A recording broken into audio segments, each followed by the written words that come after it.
Hey everybody, and thanks for watching that version of Blackberry Blossom. I just got back from playing Thomas Point and the Delaware Valley Bluegrass Festival with full chord. It was a lot of fun. I lived in Boston for 7 years, and in a lot of ways I learned how to play in Boston. And it was really cool kind of going back and seeing all like the young Berkeley kids, and also like my old friends who played a lot in Boston, that I played a lot with them, and just seeing how much the music scene has grown. It was really cool. It was also cool going to Delaware Valley and seeing Larry Sparks, the legend, perform. Man, he was so cool. We had 2 like 8-hour drives. We like flew into Baltimore. We played a show around there in Lancaster, Pennsylvania. We drove like 8 hours through the night, got to Maine at 6 a.m., slept, and then played at noon. So it was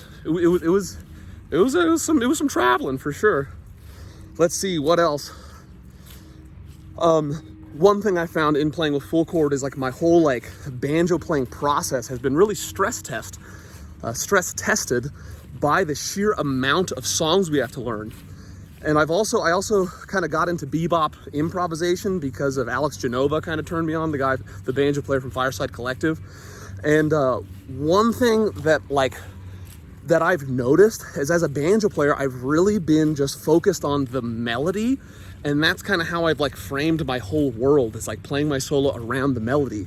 And because like in full chord, we have to play so many songs, it's like, I don't have time to learn the melody and like a banjo break to them all. So it's kind of forced me to realize, like, one thing I've never done in my life is really focus on soloing over chords. Just like learning the chord progression and soloing on it without regard to the melody. And so it was kind of like, it's kind of like this like blinding light that like how far have I come musically? I've been playing like professionally for 10 years, but I picked it up in like 2005, so almost like 20 years. And it's amazing to think how far I've come just because of like my whole banjo tablature process, of which, you know, you guys subscribe and follow. But it's like amazing how I've come so far with ever trying to solo over chords. And so now that I'm trying to solo over chords, it's just like, whoa, how do I do this? And so I've been paying attention to this like bebop stuff, and it's just all about playing chord tones, really. So it's kind of like forget the scale almost. So anyways, this has been a cool like kind of paradigm shift for me just in the past couple weeks, and I can't wait. It seems like full chord is going to slow down in October, because so I'm going to Winfield at the end of this week to play a lot of Celtic music and some Bela Fleck stuff with the Macklemore brothers, and that's in Kansas. And then after that, full chord is playing at we're playing Pickin' in the Pines, and then we're heading to IBMA.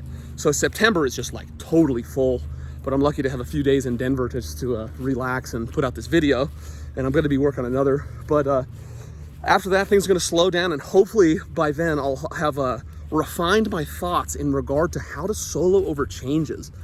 But hanging out with Kristen Scott Benson at Rocky Grass, she was all about just like playing all the chord scales in 3 inversions.